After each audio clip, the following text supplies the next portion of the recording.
ఇంతకుముందే నేను చెప్పాను. ఏం చెప్పానండి? మనము ఏపీ టెట్ యొక్క సిలబస్ అన్నది మనం డౌన్‌లోడ్ చేసి పెట్టుకోవాలి.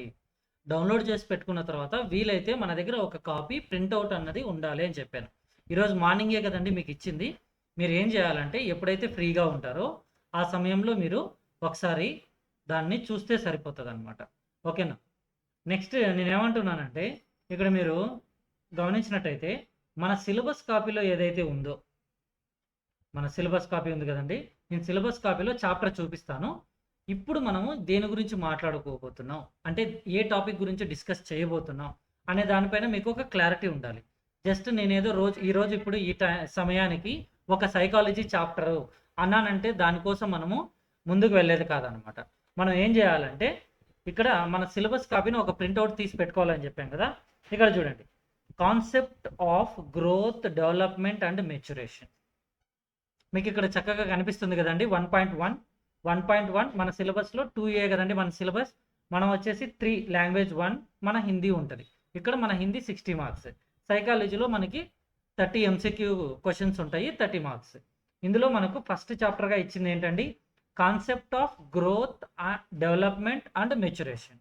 మొత్తంగా మనకి 1.1లో ఏమైతే ఉందో దాని గురించి మనము చెప్పుకుంటాం. ఈ టాపిక్ అయిపోయిన తర్వాత ప్రిన్సిపల్ ఆఫ్ డెవలప్మెంట్, దాని తర్వాత stages of growth and development, infancy, childhood, adolescence ఎలా ఉంది దాని గురించి మనం తెలుసుకుంటాం. దీని తర్వాత dimension of growth and development, దీని గురించి ఈ రోజుటికి మనము 1.1 1.2 ఫినిష్ చేస్తాం. అది హిందీ మీడియంలో. మీకేంటంటే మరి ఎందుకు సార్ మీరు ఇంగ్లీష్ పీడిఎఫ్ ఫైల్ చూపిస్తున్నారని, మన హిందీ వాళ్ళ కోసం government AP TET Hindi syllabus సైకాలజీని హిందీ మీడియంలో మనకి రిలీజ్ చేయలేదన్నమాట. కాబట్టి మనం ఏం చేయాలంటే ఇంగ్లీష్లో ఉన్నదాన్నే ఫస్ట్ దీన్ని ఇక్కడ టిక్ చేసుకోవాలి. సో ఈరోజు నాకు తెలిసినంత వరకు నేను చేయాల్సింది ఏంటంటే మనం ఇప్పుడు concept of growth and development, maturation, principle of development, principles of development, ఈ రెండు టాపిక్స్ని మనం ఇప్పుడు మాట్లాడుకుంటాం అన్నమాట. ఓకేనా? రైట్. ఇక్కడ అది మనకు Telugu medium PDF file. Telugu medium PDF file వలన మీకు కొంచెం అంతగా ఆశించిన విధంగా ఇప్పుడు ఇందాకనే మనం మాట్లాడుకున్నాం కదండి. హిందీ మీడియంలో ఉన్నటువంటి కంటెంట్కే మనము ప్రియారిటైజెస్ అనేది చేస్తామన్నమాట. వృద్ధి, వికాస్, అభివృద్ధి అనేది తెలుగులో ఉంటుంది, ప్రగతి అంటారు దాన్ని. పరిపక్వత, పరిపక్వత అంటే మెచ్యురేషన్. మన యొక్క టెట్ సిలబస్లో ఏదైతే 1.1 టాపిక్ నేమ్ ఉందో అదే టాపిక్ని మనం ఇక్కడ మాట్లాడుకుంటున్నాం. ఓకేనా? మీకు ఇక్కడ చాట్ బాక్స్ అన్నది ఆన్లోనే ఉందండి. మీరు ఒక క్లాస్, ఒక టాపిక్ గురించి మనం మాట్లాడుతున్నప్పుడు మీరు చేయవలసింది ఏంటంటే, మనమైనా సరే ఒక క్లాస్లో కూర్చొని క్లాస్ చెప్తున్నప్పుడు క్లాస్ జరుగుతూ ఉండగా దానికి రిలేటెడ్ అయినా సరే, నాన్ రిలేటెడ్ అయినా సరే సడన్గా మాట్లాడినప్పుడు కన్ఫ్యూజన్ అవుతాం అనమాట. కన్ఫ్యూజన్ అంటే ఒక ఫ్లోలో వెళ్తున్నప్పుడు మనమైనా సరే కొంచెం డిస్టర్బ్ అవుతాం. సో కాబట్టి మీరు ఆ అవకాశాన్ని అన్నది ఇవ్వమాకండి. ఇక్కడ ఈ ఎవరికో టెస్ట్ లింక్ ఓపెన్ అవ్వట్లేదు అంటున్నారు, నేను ఫార్వర్డ్ చేస్తున్నానండి వారికి. నేనేం చెప్పాను ఇందాక, వెరీ క్లియర్. మనము ఏపీ టెట్ సిలబస్లో 1.1గా ఏ లైన్ అయితే ఉందో ఆ లైన్ గురించి మాత్రమే ఇప్పుడు మనం మాట్లాడుకోబోతున్నాం. రైట్. ఇక్కడ ఏంటంటే మనకి దాదాపుగా concept of growth, development and maturation, వృద్ధి, వికాస్ అయినా నెక్స్ట్ అభివృద్ధి అయినా, దాదాపుగా పరిపక్వత అంటే మెచ్యురేషన్. ఇక్కడ ఏ పదాలు అయితే ఉన్నాయో వాటికి ఇక్కడ మీకు వెయిట్ 1 సెకండ్, నేను పెన్తో మార్క్ చేసి మీకు చూపిస్తాను, అప్పుడే మీకు బాగా అర్థం అవుతుంది. 1 సెకండ్ అండి.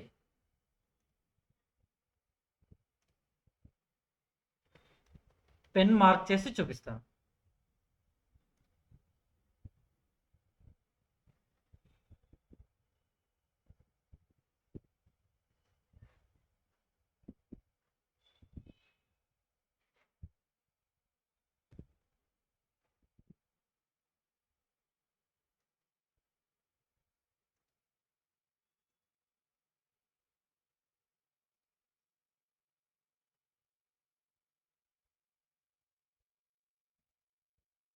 ఒక్క నిమిషం అండి. ఒక్క నిమిషం. మీరు మాట్లాడాలనుకున్నప్పుడు మాట్లాడడానికి అవకాశం ఇవ్వడానికి అప్పుడు చాట్ బాక్స్ ఆన్ చేస్తాను. ఓకేనా? ఇక్కడ కూడా ఇంకా ఏం డిస్కషన్స్ జరగలేదండి. సుబ్రహ్మణ్యం సార్, ఇంకా ఇక్కడ ఏం డిస్కషన్ జరగలేదు. టెట్ సిలబస్లో 1.1 చాప్టర్గా ఏదైతే ఉందో దాని గురించే మనము క్లాస్ స్టార్ట్ చేయబోతున్నామండి అని చెప్పేసి డిస్కషన్ జస్ట్ స్టార్ట్ చేసి పెట్టాము. ఎందుకంటే వచ్చిన వెంటనే ఈరోజు చాప్టర్ నేమ్ అని ఎక్కువ టైం అన్నది మనం వేస్ట్ చేయకూడదు. కాబట్టి మనం ఏం చేస్తున్నాం అంటే ముందుగా concept of growth, development and maturation. మీరు ఇప్పుడు కొంచెం ఎవరైనా లేట్గా జాయిన్ అయిన వాళ్ళు ఉంటారు కదండి, వాళ్ళకి నేను ఇక్కడ సిలబస్ని చూపిస్తాను అన్నట్టు. సిలబస్లో ఫస్ట్ 0.1 మీరు ఒకవేళ వీలైతే టెక్స్ట్ బుక్ ఇది ఏంటి మెటీరియల్ ప్రింట్ ఇది సిలబస్ కాపీ ప్రింట్ తీసుకోమని చెప్పాను కదా, అందులో మీరు చూసుకున్నట్టయితే concept of growth, development and maturation, child development and పెడగాజీలో ఫస్ట్ చాప్టర్లో 1.1 ఇప్పుడు మనం చెప్పుకోబోతున్నాం. ఇదేంటండి, ఇక్కడ ఉంది చూడండి, concept of growth and development and maturation. దీని యొక్క కలర్ అన్నది మనం మార్చేద్దాం. ఇదే concept of growth, development and maturation. దీని గురించేనండి. వెయిట్. నెక్స్ట్ సిలబస్ అయితే ఇది. ఈ సిలబస్కి సంబంధించి మనం ఇక్కడ డిస్కషన్ అన్నది చేసుకుంటాం, ఎక్స్ప్లెయిన్ అన్నది చేసుకుంటాం అనమాట. కాన్సెప్ట్ ఆఫ్ గ్రోత్, వృద్ధి, వికాస్. ఇక్కడ మనకు ఎప్పుడు తరచుగా కనిపించేటటువంటి ఒక పెద్ద డౌట్ ఉంటుంది. మనకేంటంటే వృద్ధి అనగా గ్రోత్. మీకు ఫస్ట్లోనే ఎగ్జామినేషన్ పాయింట్ ఆఫ్ వ్యూలో most of the teachers confuse అవ్వడానికి ఛాన్స్ ఉన్నటువంటి ఏరియా అనమాట. ఏంటంటే ఒకవేళ మీరు ముందుగా టెట్కి ప్రిపేర్ అయిన వారైతే పెద్ద కష్టమే ఉండదు. ఇక్కడ నేను చూడండి, వృద్ధి కొంచెం బోల్డ్ సైజ్ అనేది పెంచుతానండి, పెద్దగా కనిపించాలి కదా. మొబైల్ యూజ్ చేసే వాళ్ళు ఉంటారు. చాట్ బాక్స్ క్లోజ్ చేశాను, ఎందుకంటే కొందరు రిలవెంట్, నాన్ రిలవెంట్ క్వశ్చన్స్ ఎక్కువ వేస్తున్నప్పుడు మొబైల్లో చూస్తూ క్లాస్ వినాలనుకుంటున్న టీచర్స్కి స్క్రీన్ పైన అవే ఎక్కువగా కనిపిస్తున్నాయి అన్నమాట. ఇక్కడ మనము ఫస్ట్ లైన్ ఏంటి, వృద్ధి. వృద్ధి అనగా గ్రోత్ ఇన్ ఇంగ్లీష్. నెక్స్ట్ మరొకటి ఏంటంటే దానితో పాటుగా మరొక పదం వికాస్ అని ఉంటుంది. వికాస్ అంటే మనకు డెవలప్మెంట్. వృద్ధి అనగా గ్రోత్, వికాస్ అనగా డెవలప్మెంట్. ఇప్పుడు మనము ప్రజెంట్ దేని గురించి తెలుసుకుంటామంటే వృద్ధి అనగా గ్రోత్కి సంబంధించిన విషయాలని మనము తెలుసుకుంటాం. వృద్ధి అన్నది ఎలా అంటే మానవ శరీరకే ఆకారమే होने वाले परिवर्तनों को दर्शाती है. ఏంటండి, మానవ్. ఇక్కడ సింపుల్గా ఎక్స్ప్లెయిన్ చేసేటప్పుడు సింపుల్ లైన్స్ రాస్తానండి. శరీరకే ఆకార్ అంటే శరీరం యొక్క ఆకారాలలో జరిగేటటువంటి మార్పులను సూచిస్తుంది. మానవ శరీరకే ఆకార్ మే होने वाले పరివర్తన్. ఫస్ట్ పాయింట్ ఇది. వృద్ధి అనగా మానవ శరీరకే ఆకారమే హోనే వాలే పరివర్తనం కో దర్శాతీ హే. అంటే మానవుడి యొక్క ఆకారములలోని మార్పులకు సంబంధించి డీటెయిల్డ్గా ఇందులో ఎక్కువగా ఉంటుంది. వృద్ధి అనగా డెఫినేషన్స్, సింపుల్ లైన్స్ అనమాట. నెక్స్ట్ మానవ శరీరకే ఆకారమే హోనే వాలే పరివర్తన్. దీన్ని మరి కొంచెం తగ్గిద్దాం, మరి ఇంత పెద్దగా అయితే నెక్స్ట్ లైన్ రాసేటప్పుడు కన్ఫ్యూజన్ అవుతాం. ఓకే, మీకు దాదాపుగా అర్థమవుతుంది అనుకుంటున్నాను. ఈ type of lining font size మీకు కనిపిస్తుంది కదండి, బాగా బోల్డ్గా కనిపిస్తుందా? క్లియర్. మానవ శరీరకే ఆకారమే హోనే వాలే పరివర్తన్. వృద్ధి మానే మానవ శరీరకే ఆకారమే హోనే వాలే పరివర్తన్. నెక్స్ట్ దీని తర్వాత మానవ శరీర్ మే హోనే వాలే మాత్రాత్మక పరివర్తన్. ఇక్కడ మానవ శరీరాన్ని మనం ఇందాకనే చెప్పాం. అయితే మానవ శరీర్ మే హోనే వాలే మాత్రాత్మక పరివర్తన్.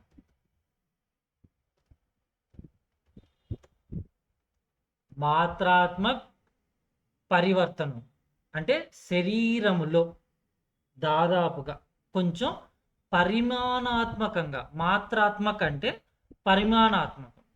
అంటే ఒక సెట్ ఆఫ్ ఇంత పరిమాణమే. ఇప్పుడు మన చేతులు, మన కాళ్ళు ఇవన్నీ ఒక లిమిటేషన్ పర్స్పెక్టివ్‌లో మాత్రమే డెవలప్ అవుతాయి. అంతకు మించి అవి కంటిన్యూయస్‌గా ఇప్పుడు నా చెయ్యి నేను ఒక పర్టిక్యులర్ ఏజ్ వరకు నేను ఫుడ్ తింటున్నప్పుడు అది ఎంత మేరకు డెవలప్ అవ్వాలో అంతే డెవలప్ అవుతది. గ్రోత్ అన్నది. అంతకు మించి ఎక్కువగా ఉండదు. వీటినే చూడండి ఫస్ట్ పాయింట్ ఏంటంటే मानव शरीर के आकार में होने वाले परिवर्तनों को वृद्धि कहते हैं और एक्यूरेट గా చెప్పాలంటే मानव शरीर में होने वाले मात्रात्मक परिवर्तनों को वृद्धि कहा जाता है और एक वेरी वेरी वेरी इंपॉर्टेंट वृद्धि बाह्य और आंतरिक वृद्धि वृद्धि बाह्य और आंतरिक दोनों रूपों में होती है బోత్ బాహ్య और ఆంతరిక్ ఏంటి అంటే ఈ గ్రోత్ అన్నది ఇంటర్నల్గా కూడా ఉంటుంది, బయటకి కనిపించే వైపుగా కూడా ఉంటుంది. మీకు ఆల్రెడీ మన బాడీలో చేంజెస్ కొన్ని బయటికి కనిపిస్తాయి. నేను మాట్లాడుతుంది शरीर के आकार से संबंधित, व्हाट आई एम टॉकिंग शरीर के आकार से संबंधित। बाहर से दिखाई देने वाली क्या क्या है, चलिए देखेंगे। बाह्य, बाहर से दिखाई देने वाली पहला वाला क्या है, ऊंचाई, हाइट, वजन, वेट और कई अन्य शारीरिक मरिकोन्नी और कई అంటే దానికన్నా కొంచెం ఎక్కువ అన్య శారీరిక్ పరివర్తన్ బాహ్య వృద్ధి. దీనిని మనము ఏమని అంటామంటే బాహ్య వృద్ధి అనేటువంటి పదాన్ని ఇక్కడ అన్య తర్వాత శారీరిక్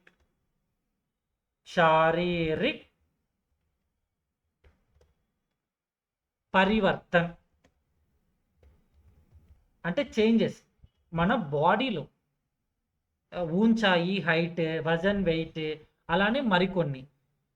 ఇవి ఎలాంటివంటే మీకు మళ్ళీ చెప్తున్నాను, బాహ్య వృద్ధి దానిని మనము ఇంగ్లీష్లో ఎక్స్టర్నల్ గ్రోత్ అని అంటాం. మీకు క్లారిటీ కోసం ఒక్క హిందీ పదాన్ని మార్నింగ్ చెప్పారు కదండి, కొంచెం సార్ మీరు హిందీ టు హిందీ సైకాలజీ హిందీ చెప్పుకుంటూ వెళ్తే బాగుంటుందని నిన్న కూడా అన్నారు. సో కాబట్టి ఎక్స్టర్నల్ గ్రోత్ బయటకి కనిపించేదన్నమాట. నెక్స్ట్ ఇంటర్నల్ గ్రోత్ అనగా ఏంటండి, ఆంతరిక్ क्या क्या है उदाहरण, एक minute we need to change in Hindi. हृदय, नेक्स्ट मस्तिष्क,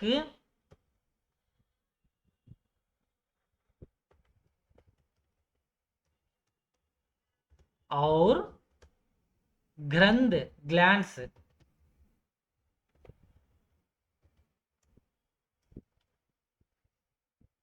గ్రంథి, గ్రంథ్ అంటే మీరు ఆ గ్రంథం అనుకోద్దండి, ఇక్కడ గ్రంథియం, ఓకేనా. ఇంటర్నల్గా ఒకటి హృదయం, బ్రెయిన్, ఇంకా ఇంటర్నల్ ఆర్గాన్స్ అన్నీ ఉంటాయి కదండి. చిన్నపిల్లల యొక్క స్టమక్, అలానే ఇంటర్నల్గా ఇంకా ఏమేమి ఉంటాయి, లివర్ ఉంటుంది, ప్రేగులు, నెక్స్ట్ తర్వాత వోకల్ కార్డ్ ఇన్సైడ్. చిన్నపిల్లలకి ఉన్నవి ఒక సైజు ఉంటాయి, మన యొక్క ఇవన్నీ కొంచెం డిఫరెంట్గా ఉంటాయి కదండి, రైట్. నెక్స్ట్ ఇక్కడ మీకు దాదాపుగా అర్థమై ఉంటుంది what is internal, what is external అన్నది. నేనేం చేస్తానంటే దీన్ని ఒకేసారిగా మీకు కనిపించడానికి ఒకసారిగా రివైజ్ చేస్తాను, 36 సైజులో పెట్టేసి మీకు రివైజ్ చేస్తాను. అప్పుడు ఏమవుతుందంటే మీకు చక్కగా అర్థమవుతుంది. వృద్ధి అనగా ఫస్ట్ వన్ శారీరక के आकार में होने वाले परिवर्तन and at the same time మాత్రాత్మక పరివర్తన అంటే ఇది ప్రతి ఒక్క దానికి కొంచెమే లిమిట్ ఉంటది. అంతకు మించి డెవలప్ గ్రోత్ అన్నది ఉండదనమాట. నెక్స్ట్ బాహ్య ఔర్ ఆంతరిక. ఇంటర్నల్ గ్రోత్ ఉంటుంది, ఎక్స్టర్నల్ గ్రోత్ ఉంటది. బాహ్య వృద్ధి అంటే एक्सटर्नल, ऊंचाई, वजन और कई अन्य शारीरिक परिवर्तन ఏవైతే బయటికి కనిపిస్తాయో. నెక్స్ట్ ఇంటర్నల్ అంటే హృదయ, మస్తిష్క, గ్రంథి, ఇంకా అన్య శారీరక పరివర్తన అంటే వీటితో పాటుగా మరికొన్ని. ఇప్పుడు ఈ గ్రోత్కి సంబంధించి అంటే వృద్ధికి సంబంధించి కొంచెం क्रो और क्रो के अनुसार वृद्धि संबंधित एक डेफिनेशन दिया गया है. సి ఇక్కడ మనము క్రో అండ్ క్రో వారు ఏం చెప్పారన్నది మనం ఇక్కడ మెన్షన్ చేస్తాం. ఓకేనా? క్రో और క్రో के अनुसार వృద్ధి సంరచనాత్మक, బాగా గుర్తుపెట్టుకోండి, संरचनात्मक और शारीरिक परिवर्तनों को संदर्भित करती है. అంటే according to Crow and Crow observes that growth refers to structural and physiological changes while development refers to growth. అంటే డెవలప్మెంట్ పర్స్పెక్టివ్లో గ్రోత్ అంటే ఇక్కడ ఫిజియోలాజికల్ చేంజెస్ మన హిందీలో శారీరక పరివర్తన, ఫిజియోలాజికల్ చేంజెస్ని శారీరక పరివర్తన అంటాము. సంరచనాత్మక అంటే స్ట్రక్చరల్. ఇప్పుడు మీకు దాదాపుగా గ్రోత్ అనగా ఏమిటి, గ్రోత్ని మనము వృద్ధి అంటాం కదండి. వృద్ధి అనగా ఏమిటి అన్నది మీకు ఒక క్లారిటీ అన్నది అయితే ఇప్పుడు మీకు వచ్చింది. నెక్స్ట్ వీటి తర్వాత నెక్స్ట్గా ఏంటంటే మనకు ఉన్నది వికాస్. మనకు వికాస్ అలానే ప్రగతి, ఈ రెండిట్లో ఏ పదమైనా ఎగ్జామ్లో రావచ్చు. వికాస్ యా ప్రగతి, ఈ రెండిట్లో ఏ పదమైనా వస్తుంది. ఓకేనా? ఇక్కడ మనము దీన్ని కొంచెం ఇలాగ పెట్టేసేద్దాం. మీరే కదండి లైవ్లో టైప్ చేస్తూ ఎక్స్ప్లెయిన్ చేస్తేనే బాగుంటుంది సార్ అన్నారు. సో కాబట్టి అందుకోసమని నేను లైవ్లో టైప్ చేసుకుంటేనే మీకు క్లాస్ చెప్తున్నాను. I'm very familiar with the typing నాకు డిజిటలైజ్డ్. కరోనా సమయంలో క్లాసెస్ చెప్పాలి అన్నప్పుడు కేవలం పిల్లలకి క్వాలిటీ బాగా ఉండాలి, లైవ్లో చెప్పినటువంటి ఫీలింగ్ అనేది రావాలని చెప్పేసి మనము ఇది నేర్చుకున్నాం అనమాట. నేర్చుకొని మరీ చేస్తున్నాం. ఇక్కడ డెవలప్మెంట్, వికాస్, ప్రగతి, దీనిని మనము ఇంగ్లీష్లో డెవలప్మెంట్ అంటాం.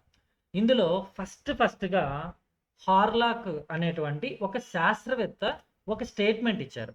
ఆ స్టేట్మెంట్ ఏంటి అన్నది మనం ఇక్కడ మీకు స్క్రీన్ పైన నేను ప్రొజెక్ట్ చేస్తాను.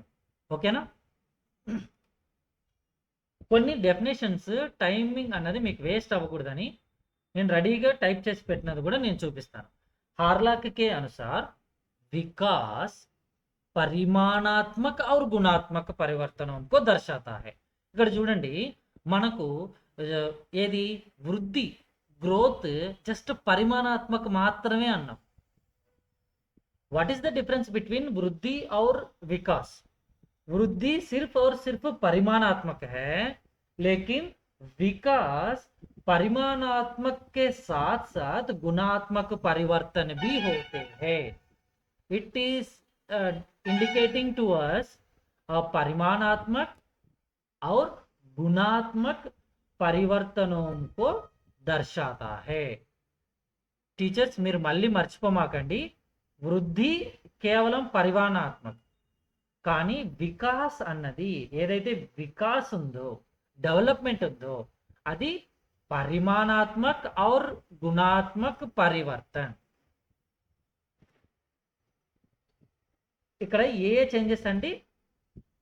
దాదాపుగా మనకు పరిమాణాత్మకంగా జరిగేటటువంటి మార్పులు, అలానే గుణాత్మకముగా జరిగేటటువంటి మార్పులను రెండింటిని తెలియజేస్తుంది.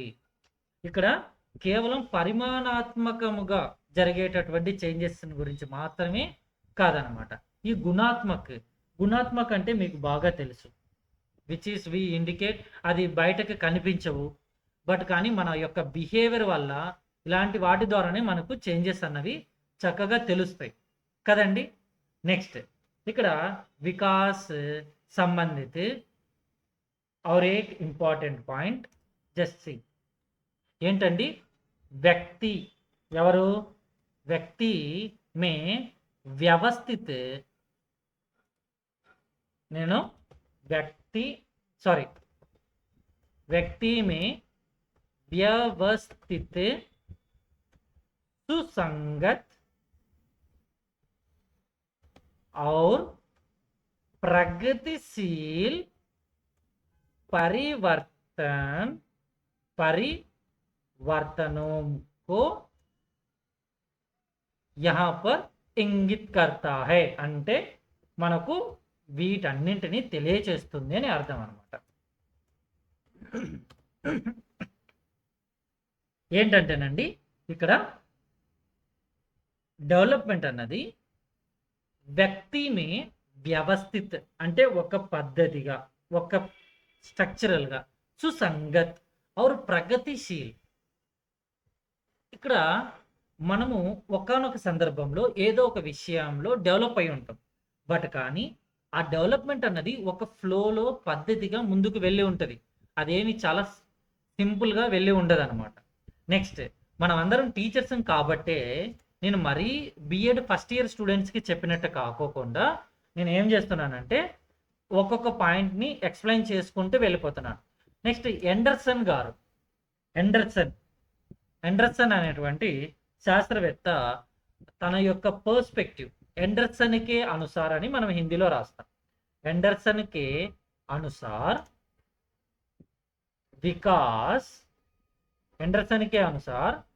विकास संरचनाओं और कार्यों को एकीकृत ఏంటండి एकीकृत करने की एक जटिल प्रक्रिया. చూడండి एंडरसन के अनुसार विकास संरचनाओं और कार्यों को ఏకీకృత करने की एक जटिल प्रक्रिया है. అంటే ఏంటండి డెవలప్మెంట్ అన్నది అంత సింపుల్ ప్రాసెస్ కాదు, complex process. Integrating with the different structure and functions. అంటే మన లైఫ్లో మన బాడీలో మనం ఇందాకనే చెప్పాం ఇంటర్నల్ గ్రోత్ ఎక్స్టర్నల్ గ్రోత్ ఫిజికల్గా అవన్నీ మనకు బయట కనిపిస్తాయి. బట్ డెవలప్మెంట్ అన్నది మన చుట్టూ ఉన్నటువంటి పరిస్థితులకు అనుగుణంగా వాటిని బేస్ చేసుకొని దానికి తగ్గట్టుగా ప్రొసీడ్ అవుతుంది అనమాట. రైట్. నెక్స్ట్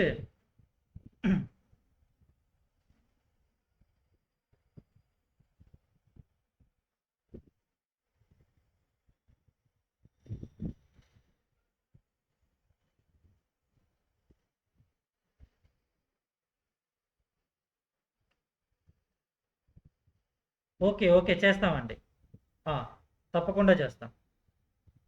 టెస్ట్లు కంప్లీట్గా పెట్టేస్తామండి. టెస్ట్లు మాత్రమే పెట్టేస్తాం. ఎందుకంటే ఇదే ఫస్ట్ స్టార్టింగ్ రోజు. దాని వలన ఈరోజు చెప్పిన టాపిక్స్నే రేపు నేను క్లాస్ చెప్పగలను, అంటే టెస్ట్ పెట్టగలను. నేను కంటెంటే ఇవ్వకుండా జస్ట్ పీడిఎఫ్ ఒకటి ఇచ్చేస్తే టెస్ట్లు రాయడంలో వారు మళ్ళీ కన్ఫ్యూజ్ అవ్వడం, ఇలాంటి ప్రాసెస్ అంతా జరుగుతూనే ఉందన్నమాట. అది జరగకూడదని మనం ఏం చేస్తున్నామంటే ఈరోజు క్లాస్ చెప్తాం. రేపటి నుండి ఫ్లోలో మీరు వచ్చినా రాకపోయినా క్లాస్ ఎక్స్ప్లెయిన్ చేస్తాము, రికార్డ్ చేసిన దాన్ని వీడియోగా పోస్ట్ చేస్తాము. ఇమీడియట్గా ఈ టాపిక్స్ మీద టెస్ట్ కండక్ట్ చేస్తాం. అంతేనండి. ఇది ఏమాత్రం చేంజ్ అవుతూ వెళ్ళదన్నమాట. నెక్స్ట్ వికాస్ కా అర్థ్ క్యా హై. ఫైనల్గా వికాస్ అంటే ఏమిటి దీన్ని చూద్దాం. ఓకేనా. ఇది ఈ డెఫినేషన్ క్రైగ్ గారు చెప్పారు. క్రైగ్కే అనుసార్ ఎవరి బేస్గా అండి క్రైగ్. ఇక్కడ మనము ఆ పదాన్ని మనము క్రైగ్ కే అనుసార్ అని రాద్దాం. క్రైగ్ కే అనుసార్ ఏంటంటే వ్యక్తికి సంరచన. డెఫినేషన్స్ మనకి ఎగ్జామ్లో చాలా అవసరం ఉంటుందండి. వ్యక్తి की संरचना, सोच और व्यवहार में परिवर्तन आना, यह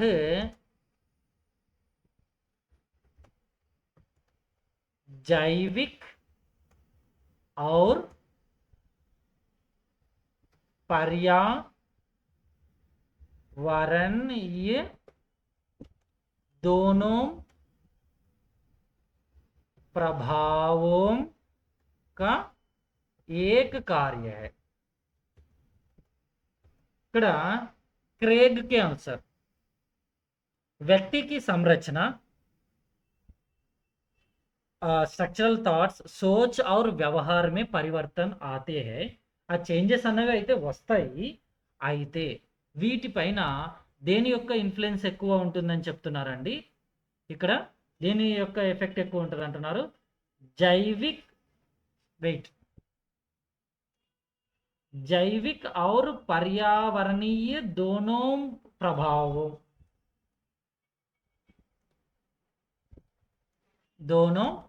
प्रभावों का एक कार्य है. ఒకే ఒక పని అంటే ఇది కేవలం క్రేగ్ కే అనుసార్, అకార్డింగ్ టు క్రేగ్. ఓకేనండి. ఇప్పుడు మనము ఎవరెవరి గురించి చెప్పాము, హర్లాక్ కే అనుసార్ ఫస్ట్లోనే చెప్పేసాము. తర్వాత అండర్సన్ కే అనుసార్ ఏంటన్నది మనం డెఫినేషన్ చెప్పేశాము. దీని తర్వాత ఇప్పుడు క్రేగ్ వీరి యొక్క థాట్ ప్రకారం ఏంటంటే ఇతనేమంటున్నాడంటే both biological and environmental influences, బయలాజికల్గా కొన్ని ఎఫెక్ట్ అన్నది పడుతుంది. నెక్స్ట్ ఎన్విరాన్మెంటల్ సిచ్యువేషన్స్ కూడా పిల్లవాడి యొక్క డెవలప్మెంట్కి పరిమాణాన్ని తీసుకుంటాయి. ఇక్కడ డెవలప్మెంట్ అంటే అది మంచిదైనా జరగచ్చు, లేదా నెగిటివ్ పర్స్పెక్టివ్లో ఉన్నటువంటి ఇన్సిడెంట్స్ అయినా అవ్వచ్చు అనమాట. రెండిట్లో ఏదైనా కూడా ఒకటే ఉంటుంది. ఇక్కడ ఏంటంటే మనము ఫస్ట్ చాప్టర్లో మన టెట్లో ఫస్ట్ టాపిక్ మీదనే మనం ముందుకు వెళ్తున్నాం కాబట్టి మనం ఏం చేస్తామంటే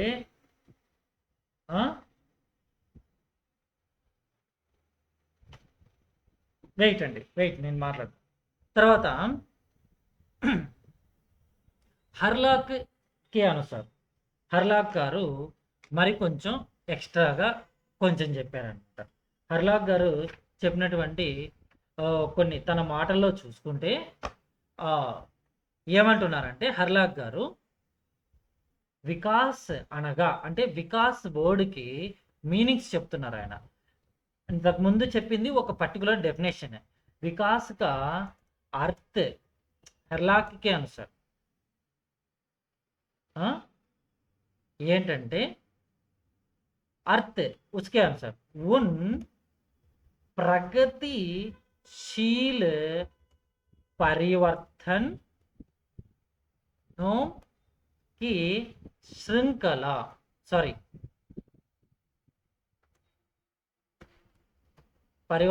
की श्रृंखला से है जो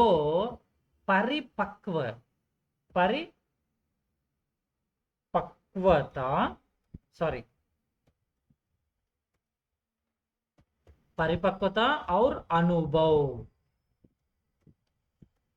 के परिणाम स्वरूप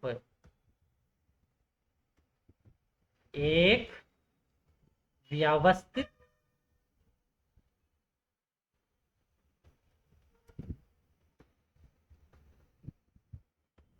और अनुमानित पैटर्न में होते हैं. ఇక్కడ చూడండి హెర్లాక్ గారు డెవలప్మెంట్ ఎగ్జాక్ట్గా మీనింగ్ ఇక్కడ మీకు ఫస్ట్లో వికాస్ సంబంధిత హెర్లాక్కే అనుసార్ అన్నాం. అనుసార్ అంటే తన యొక్క పర్స్పెక్టివ్లో అని అర్థం. తన యొక్క పర్స్పెక్టివ్లో परिमाणात्मक और गुणात्मक परिवर्तनों को दर्शाते हैं हर्लाक के अनुसार. కానీ ఇక్కడ సేమ్ హర్లాక్ కే శబ్దం మే అంటే తన యొక్క పదములలో హెర్లాకే శబ్దం మే అంటే ఏంటంటే తన యొక్క టెర్మినాలజీలో विकास का अर्थ उन प्रगतिशील परिवर्तनों की श्रृंखला से होता है जो परिपक्वता और अनुभवों के परिमाण स्वरूप एक व्यवस्थित और अनुमानित पैटर्न में होता है మీకు కావాలంటే దీనిని కొంచెం తెలుగులో కూడా ఎక్స్ప్లెయిన్ చేస్తాను. ఏంటంటేనండి, పరిపక్వత మరియు అనుభవము ఫలితంగా క్రమబద్ధంగా ఊహించదగిన నమూనాలలో సంభవించే మార్పుల యొక్క ప్రగతిశీల శ్రేణి. అంటే it is nothing but according to Hurlock ఈయన ఏమంటున్నారంటే పరిపక్వత, మెచ్యూరిటీ, కొంచెం ప్రతిదీ ఓకే ఇది చెయ్యాలా ఇది చెయ్యకూడదు అని చెప్పుకుంటూ వెళ్ళేదాన్ని మనం మెచ్యూరిటీ రావడం అంటాం, పరిపక్వత. నెక్స్ట్ దీని తర్వాత అనుభవం, ఎక్స్పీరియన్సెస్ అన్నవి కూడా కొన్ని నేర్పిస్తాయి. నేర్పించినప్పుడు వీటి యొక్క పరిణామాలు ఏవైతే ఉంటాయో క్రమబద్ధంగా జరుగుతాయి. ఇప్పుడు మీరు ప్రైమరీ పిల్లల్ని తీసుకుంటే ప్రైమరీ పిల్లవాడికి తన యొక్క అట్మాస్ఫియర్ వాడికి కొన్ని ప్రాబ్లమ్స్ మాత్రమే ఇస్తుంది, వాడి ఏజ్కి సంబంధించి మాత్రమే ప్రాబ్లమ్స్ ఇస్తుంది. సో ఎప్పుడైతే వాడికి ఏజ్కి సంబంధించిన ప్రాబ్లమ్స్, ఎందుకు వాడి ఏజ్కి సంబంధించిన ప్రాబ్లమ్స్ అంటున్నాం, ఎందుకంటే ఒక స్టూడెంట్ 6th స్టాండర్డ్ క్లాస్లో కూర్చుంటాడండి. సో ఆ 6th స్టాండర్డ్ క్లాస్లో కూర్చున్నప్పుడు ఏమవుతుందంటే ఆటోమేటిక్గా 6th స్టాండర్డ్ పిల్లవాళ్ళే అక్కడ ఉంటారు. 6th స్టాండర్డ్ పిల్లవాడికి సంబంధించిన పేరెంట్స్ గురించే వాడికి తెలుస్తుంది. ఇప్పుడు ఫర్ ఎగ్జాంపుల్ ఒక 10th standard student 6th standard student ఒక స్కూల్ బస్లో వెళ్తున్నప్పుడు ఏమవుతుందంటే 10th స్టాండర్డ్ స్టూడెంట్ యొక్క పేరెంట్స్ బిహేవియర్ ఒకలాగా ఉంటుంది. సో ఆ బిహేవియర్, వారి పేరెంట్స్ యొక్క బిహేవియర్ని బేస్ చేసుకొని 10th స్టాండర్డ్ స్టూడెంట్ పక్కన కూర్చున్నటువంటి 6th స్టాండర్డ్ యొక్క స్టూడెంట్ యొక్క బిహేవియర్ రెండు ఒకటే అవ్వవు. ఎందుకంటే వాడి చుట్టూ వాని యొక్క అట్మాస్ఫియర్ పూర్తిగా వాడి ఏజ్ వాళ్ళకి తగ్గట్టుగా ఉంటుంది అనమాట. ఇక్కడ రెండు మ్యాచ్ అవ్వవు. ఎందుకు మ్యాచ్ అవ్వవు అంటే ఈ 6th స్టాండర్డ్ పిల్లవాడి యొక్క పేరెంట్స్ వాడిని గాడిది మాదిరి పెరిగావు, బాగా తింటున్నావు, ఒక వర్క్ చేయవు, అమ్మకి హెల్ప్ చేయవు, నాన్నకి హెల్ప్ చేయవు, బయటకు వెళ్ళి కిరాణా కొట్టుకు వెళ్ళి ఏదో ఒకటి తీసుకురారా అంటే తీసుకురావా అని వాడు తిడతారు. బట్ కానీ ప్రైమరీ పిల్లవాడిని అలాగా చేయరు కదా, నాన్న నువ్వు ఇలా చెయ్యి బాబు, ఇలా చేస్తే బాగుంటుంది అని మాట్లాడతారనమాట. ఓకేనా. నెక్స్ట్ పెరుగుదలతో పోలిస్తే అంటే గ్రోత్తో కంపారిజన్ చేస్తే డెవలప్మెంట్ అన్నది బాగా బ్రాడర్ అనమాట. దానిని మనము వ్యాపక్ అంటాం హిందీలో. ఓకేనా, దాన్ని నేను ఇక్కడ మీకు చెప్తున్నాను. కంపేరింగ్ టు వృద్ధి అంటే గ్రోత్తో పోల్చుకుంటే తులనా మే వికాస్ వ్యాపక్ హై. అంటే మనము ముందుగానే చెప్పాం కదండి, వృద్ధి అన్నది ఒక పర్టికులర్ ఏజ్లో ఆగిపోతుంది, ఒక పర్టికులర్ స్టేజ్లో దాని యొక్క ఇప్పుడు నేను కూడా నా హార్ట్ ఉందండి, నా హార్ట్ అన్నది అంటే నా హృదయం ఉంది. నేను ఇప్పుడు నా ఏజ్ ప్రకారము ప్రతి సంవత్సరం డెవలప్ అవుతూ వస్తే ఇప్పుడు నేనున్న ఏజ్కి దాదాపుగా ఇది ఒక 50 కేజీలు అయి ఉండాలి. ఎందుకు అవ్వలేదు అంటే ఇంటర్నల్ ఆర్గాన్ ఆ గ్రోత్ కూడా ఒక లిమిటేషన్ ఆఫ్ గ్రోత్ మాత్రమే జరుగుతుంది. కానీ वृद्धि के अनुसार तो विकास नहीं होते हैं, विकास व्यापक होते हैं. एग्जामिनेशन पर्सपेक्टिव लो ई लाइन चाला चाला इंपॉर्टेंट है. जब हम कंपैरिजन किए तो तुलना की गई तो वृद्धि से ही विकास व्यापक है, it's a more than growth. यहाँ पर वृद्धि अलग है और विकास भी अलग है, फिर भी एक दूसरे पर निर्भर होते हैं. एक दूसरे निर्भर అంటే ఈ వృద్ధి మరియు వికాస్ రెండు ఇంటర్ డిపెండెంట్, ఏక్ దూసరోं पर డిపెండెన్సీ మే रहते हैं. ఏంటండి ఈ డిపెండెన్స్ అవ్వడం ఏంటి అంటే సింపుల్ అండి. ఇప్పుడు నేను నా చేతులతో ఒక 7th స్టాండర్డ్ స్టూడెంట్ అనుకుందాం, అరే నేను మా ఇంటి నుండి బాగా సైక్లింగ్ చేసుకుంటూ వచ్చాను రా ఒకడు అంటాడు. కానీ ఆ పిల్లవాడు ఆ రోజుకి సైకిల్ లో వెళ్ళటం ఇవన్నీ వాడు దాన్ని స్కిల్స్‌తో నేర్చుకొని చెయ్యాలి అంటే వాడికి ముందుగా లెగ్స్ ప్రాపర్‌గా గ్రోత్ అయి ఉండాలి. చేతులు చాలా చక్కగా హ్యాండిల్‌ని పట్టుకునేటటువంటి మోటార్ స్కిల్స్ డెవలప్‌మెంట్ జరిగి ఉండాలి. ఈ ఫిజికల్ గ్రోత్ ప్రాపర్‌గా ఉంటే మాత్రమే మనకు ఈ డెవలప్‌మెంట్ ఏదైనా తను కొత్తగా నేర్చుకోవాలన్నా, కొత్తగా ఏదైనా చెయ్యాలన్నా ఫిజికల్ డెవలప్‌మెంట్‌తో సహా, నార్మల్ గ్రోత్‌తో సహా డెవలప్‌మెంట్‌కి కావాల్సిన ఈ ఏంటి వాతావరణానికి అనుగుణంగా पर्यावरण के अनुसार जो भी జైవిక్ జీవన్ అంటే బయోలాజికల్ అట్మాస్ఫియర్ ఉంటది కదండీ! ఇవి అన్నీ తనకు సహకరించే విధంగా ఉండాలి అంటే ఫస్ట్ ఆఫ్ ఆల్ తను గ్రో అయి ఉండాలి. ఇప్పుడు 'శక్తిమాన్' లాగా నేను కూడా ఇటువైపు నుండి అటువైపు దూకుతానని చెప్పేసి చిన్నపిల్లలు 'శక్తిమాన్' డ్రెస్ ఏసుకొని వస్తారు. బట్ రియాలిటీలో తన ఏజ్‌కి 'శక్తిమాన్' లాగానో ఒక బిల్డింగ్ నుంచి మరొక బిల్డింగ్ వైపుకి వెళ్ళలేడు. జస్ట్ ఇమాజిన్ మాత్రమే చేసుకుంటాడు. అంతేనా అండి? సో, మీరు ఇక్కడ ఒక విషయాన్ని బాగా గుర్తుపెట్టుకోవాలి. వృద్ధి ఔర్ వికాస్ నేను రాస్తాను చూడండి బోర్డు పైన. వృద్ధి ఔర్ వికాస్ दोनों అంటే రెండు दोनों एक दूसरे पर निर्भर ఒకదానికొకటి ఆధారపూరితంగానే ఉంటాయి. ఓకేనా? అందుకని ఈ రెండింటిని సపరేట్‌గా ఏం పెద్దగా చూడలేమనమాట. ఓకేనా? అలానే మనం చెప్పుకోవాల్సినటువంటి ఫైనల్ లైన్. వృద్ధి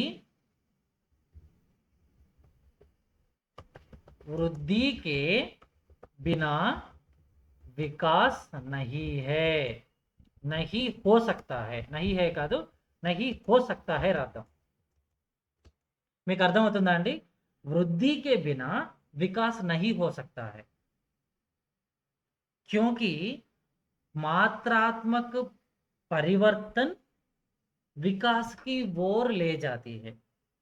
ఎందుకంటే ఇక్కడ మనం ఈ స్టేట్మెంట్ ఇచ్చాం కదా, దీనికి మనకి ఎగ్జామినేషన్ పర్స్పెక్టివ్‌లో ఈ విధంగా ఉండొచ్చు. మాత్రాత్మక్ परिवर्तन विकास की ओर ले जाता है. మాత్రాత్మక పరివర్తన్ వికాస్ కి ఓర్ లే జాతా హై అంటే ఏంటండి, ఒక బాబు లేదా అమ్మాయి వీరి యొక్క ఫిజికల్ గ్రోత్ అన్నది చాలా బాగా ఉంటే మనము చేసుకోవచ్చు. రెండు ఇంటర్డిపెండెన్స్. ఎందుకంటే పరిమాణాత్మక ఇక్కడ మాత్రాత్మక ఒక పర్టికులర్గా ఒక సెట్ ఆఫ్ థింగ్స్ ఉంటాయి కదండి, వీటికి మాత్రమే వాటిని బేస్ చేసుకున్నట్టుగానే. రైట్. నెక్స్ట్ మరొకటి, వికాస్ సే గుణాత్మక పరివర్తన్ ఆతే హై. వికాస్ గుణాత్మక్, వృద్ధి పరిమాణాత్మక్. సో ఇక్కడ మనము ఈ పదాన్ని రాసేసుకుందాం. ఎగ్జామినేషన్ మనకు టెట్ పర్స్పెక్టివ్లో క్వశ్చన్ ఏ విధంగా అడిగే ఛాన్సెస్ ఉంటాయి, వీటిని దృష్టిలో పెట్టుకొని మాత్రమే మనము మాట్లాడతాం. ఇక్కడ వృద్ధి వచ్చేసి ఏంటండి, పరిమాణాత్మక్. పరిమాణాత్మక్. నెక్స్ట్ వికాస్ గుణాత్మక్. వాస్తవానికి గుణాత్మక్లో పరిమాణాత్మక్ అండ్ గుణాత్మక్ రెండు ఉంటాయి. పరిమాణాత్మక్ అంత ఉండదు. ఇక్కడ గుణాత్మక పరివర్తన్ ఫైనల్గా మనం కన్సిడర్ చేయొచ్చు. ఓకేనా? మనం ఫస్ట్లో ఎందుకు సార్ మరి పరిమాణాత్మక గుణాత్మక రెండు ఇంటర్ రిలేటెడ్గా ఉంటాయని చెప్పారు? నేను ఇందాకే చెప్పాను కదండి, ఫిజికల్ గ్రోత్ ప్రాపర్గా ఉంటేనే డెవలప్మెంట్ వైపుగా సక్సెస్ అవుతుంది. ఫిజికల్ గ్రోత్ బాగా లేనప్పుడు పిల్లవాడు సైకలాజికల్గా చాలా ఎఫెక్ట్ అవుతాడు. సో అలాంటప్పుడు కొన్ని కాన్ఫిడెంట్గా చేయలేడు అనమాట. ఓకేనా? ఇక్కడ ఫిజికల్గా శారీరక్, సైకలాజికల్గా మానసిక్, సంజ్ఞానాత్మక అంటే కాగ్నేటివ్, సామాజిక, భావాత్మక, నైతిక, గుణాత్మక ఇవన్నీ దాదాపుగా గుణాత్మక వైపుగా వస్తుంది. ఓకేనా? ఇందులో నేను చెప్తాను చూడండి. ఈ గుణాత్మక సంబంధించి మానసిక్, నెక్స్ట్ సంజ్ఞానాత్మక్, నెక్స్ట్ సామాజిక్, నెక్స్ట్ भावनात्मक, नैतिक, ये सभी गुणात्मक కేటగిరీ में आ सकते हैं. ఇవన్నీ మనకు దేని కేటగిరీ వైపుగా వస్తాయండి? गुणात्मक विकास के गुणात्मक पहलुओं के अंतर्गत आते हैं. నెక్స్ట్ यही चीज ఏం సార్ ఈ గుణాత్మక డెవలప్మెంట్ దీనివల్ల ఏం జరుగుతుంది అంటే यह सभी चीज వ్యక్తి అంటే వ్యక్తికి సంబంధించి వ్యక్తికి समग्र व्यक्तित्व को व्यक्त करता है. ఇక్కడ మీకు గ్రోత్ లో ఎస్ నల్లగున్నాడు, తెల్లగున్నాడు, కాళ్ళు చెవులు ఒకలాగున్నాయా? ఎస్ అలానే ఉన్నాయి, అంతే. ఇవన్నీ మనకు కనిపిస్తాయి. ఒకవేళ వాడి ఆరోగ్యం బాగలేకపోతే వాడి ఫిజికల్ అపిరెన్స్ కూడా బాగా ఉండదు. బట్ కానీ కొంతమంది మీరు మూవీస్ చూసి ఉండొచ్చు, రియల్ లైఫ్లో కొందరు చూసి ఉంటారు, చూడ్డానికి ఆకారం చాలా బాగా ఉంటుంది కానీ మెంటల్గా అంత గ్రోత్ ఉంటుంది అనమాట. మరికొందరు చూడ్డానికి ఎలా ఉంటారంటే చూడ్డానికి చాలా లీన్గా, ఇతను ఈ పని చేసి ఉంటాడా, ఇతను ఈ విషయాలు చేసి ఉంటాడా అనేటటువంటి విషయాలు. కానీ తన యొక్క mental health, cognitive development health అంటే సంజ్ఞానాత్మక వికాసం అంటారు దాన్ని. బ్రెయిన్కి సంబంధించి మనం మాట్లాడచ్చు. అదేంటంటే క్రియేటివిటీగా, ఎలాగా, సామాజిక అంటే సోషలైజ్డ్గా. ఇక్కడ మనకు ఒక్కొక్క పదం ఉంది కదండి, నేను ఒక్కొక్క పదాన్ని అండర్లైన్ చేసి మీకు ఎక్స్ప్లెయిన్ చేస్తాను. మానసిక్, మెంటల్, సంజ్ఞానాత్మక్ బ్రెయిన్ రిలేటెడే అండి. ఏది ఎక్కడ ఏ విధంగా ప్రొసీడ్ అవ్వాలన్నది. నెక్స్ట్ సామాజిక అంటే సొసైటీలో కొన్ని విషయాలని ఫేస్ చేసిన తర్వాత మనం కూడా సొసైటీలో ఎలాగ బిహేవ్ చేయాలన్నది ఉంటుంది. ఇప్పుడు మనము ఒక ఫంక్షన్కి వెళ్ళేటప్పుడు మన ఇంటిలో కూర్చొని జస్ట్ సింపుల్గా ఒక నైటీ, జస్ట్ ఒక చిన్న లుంగి మాత్రమే వేసుకొని కూర్చున్నట్టుగా ఒక ఫంక్షన్లోకి వెళ్ళి మనం తినం. ఎందుకు? అక్కడ మన ఇంటిలో మన వెజిల్స్ ఏవైతే ఉంటాయో, మన ఫుడ్ ప్లేట్స్ ఏవైతే ఉంటాయో అక్కడ మనకు నచ్చినట్టుగా కూర్చొని మనకి ఏ విధంగా కూర్చొని తింటే బాగా కంఫర్టబుల్గా ఉంటుందో అలాగ తింటాం మనం. బట్ కానీ ఎప్పుడైతే మనము సోషలైజ్డ్గా బయట ఫంక్షన్స్కి వెళ్ళినప్పుడు చక్కగా మంచి డ్రెస్ వేసుకొని, అరే వీరు ఇంత బాగా తింటున్నారా అని అనిపిస్తుంది. అంటే ఏంటి ఇక్కడ? ఇది తన బాడీకి సంబంధించింది కాదు, తన యొక్క ఒక పర్సన్ యొక్క మెంటల్ హెల్త్కి సంబంధించింది అనమాట. చూడ్డానికి కొంతమంది హైట్ వెయిట్ బాగా పెరిగి ఉంటారు, వయసు కూడా పెరిగి ఉంటుంది, అయినా సరే వారు ఒక విషయంలో సఫర్ అవుతూ ఉంటారు. అదేంటి? బయటకు వచ్చినా కూడా అసలు ఇమ్మెచ్యూర్డ్గా బిహేవ్ చేస్తుంటారు. దాని అర్థం ఫిజికల్గా బాగానే ఉన్నాడు, సైకలాజికల్గా, మెంటల్గా. నెక్స్ట్ భావనాత్మక్. నెక్స్ట్ ఏంటండి? భావనాత్మక్, కొంచెం ఫీలింగ్స్ ఓరియంటెడ్. నైతిక్, మీకు తెలుసు, మీకు కనీసం మోరల్ వాల్యూస్ అనేవి లేవా, ఎందుకు మీరు ఇలాగ బిహేవ్ చేస్తున్నారని మనం కొందరిని అంటాం. అంటే తెలుసు సొసైటీలో ఎలా ఉండాలి, ఎలా ఉండకూడదు, కొన్ని సెటప్ రూల్స్ అండ్ రెగ్యులేషన్స్ ఉన్నాయి, కానీ వాటిని అంత చక్కగా పట్టించుకోరు అనమాట. ఓకేనా? ఇప్పటి వరకు దాదాపుగా నేను పిన్ టు పిన్ మన టెక్స్ట్ బుక్ తెలుగు అకాడమీలో ఏ లైన్స్ అయితే ఇచ్చారో వాటిని చక్కగా మీకు ఎక్స్ప్లెయిన్ చేసుకుంటూ వచ్చాను. నెక్స్ట్ ఇప్పుడు దాకా మనం చెప్పుకున్నది ఏంటండి? వృద్ధి మానే క్యా హై, వికాస్ మానే క్యా హై. और వృద్ధి పరిమాణాత్మक, లేకిన్ వాతో కుచ్ సీమాయే హోతే హై. ఆ డెవలప్మెంట్ ఆ గ్రోత్ అనేది ఉంటుంది, కానీ ఒకనొక సందర్భంలో ఆగిపోతుంది. विकास गुणात्मक, परिमाणात्मक के साथ साथ गुणात्मक होते हैं, लेकिन परिमाणात्मक कंटिन्यूस स्टिल डेथ नहीं होते हैं. यहाँ पर नियम है, లిమిటేషన్స్ होते हैं. ఓకేనా? నెక్స్ట్ మీకు దాదాపుగా అర్థమైందని నేను అనుకుంటున్నాను. ఒక 5 minutes గ్యాప్ తీసుకొని ఈ వీడియోని మనం అలానే రికార్డ్ ఇప్పటిదాకా దాదాపుగా ఒక 40-45 మినిట్స్ రికార్డ్ చేశాం కదా! 45 మినిట్స్ అయింది.